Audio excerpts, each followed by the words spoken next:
Hello, everyone. In this screencast, I'm going to go over the filter bubble trouble activity. So, as the theme in this week continues, we are looking at ways in which we can use filtering to limit the amount of resources that are bombarded at us when we're conducting research. We would never want to just type in environmental issue or something like that because we would get over 5,000 searches or articles, and there's no way we could effectively go through all of those and read them all in order to cite them and use them within our own research. So instead, we need to learn how to filter them to make our own research more effective.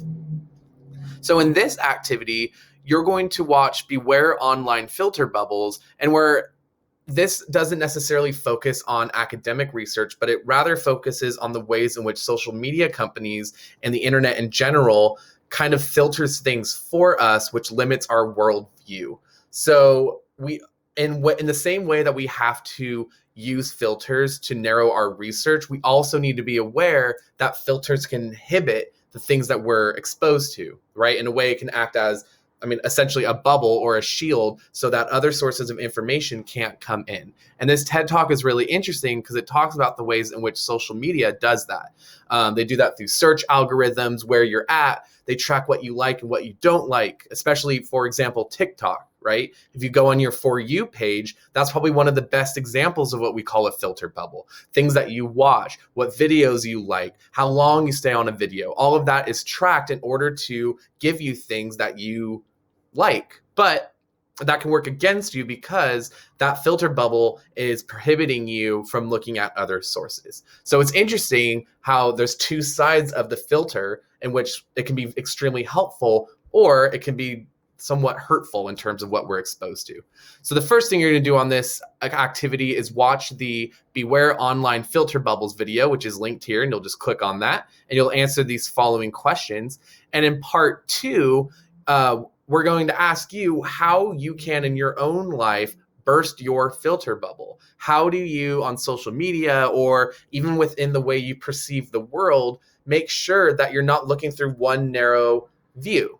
And again, it's okay to filter things. However, you want to make sure that the filter doesn't prohibit you from broadening the way that you see the world. So that's where you're going to watch this video here, which is linked. And in this table down here, in the first part, you're going to list at least 3 topics, opinions, people's websites, or experiences that would be inside your filter bubble. What are some of the experiences that are most close to you, or the videos that you most watch, or the websites you most visit, all that kind of stuff. On the outside, what kind of topics or opinions, people, websites, experiences would burst that filter bubble? Things that you don't necessarily view or get exposed to that you think would come in and burst your worldview and kind of broaden or expand the way that you see the world.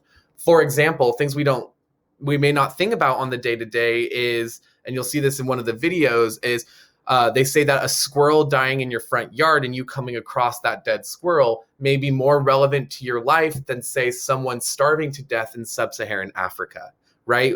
Those kind of things that are kind of out of sight, out of mind, we don't think about. That's outside of our bubble filter. So here, what are some topics or opinions that you think would burst that bubble and broaden the way that you see the world, right? Maybe traveling the world, studying abroad, or watching foreign television, or news from other countries to be exposed to that. So think of those kind of things. Or even just in terms of politics, what if you looked at a news source from the left side of the political spectrum and a news source from the right side? Even if you don't agree, it'll still kind of broaden your view so you're not closed in this filter bubble, and instead you can see more of the world around you.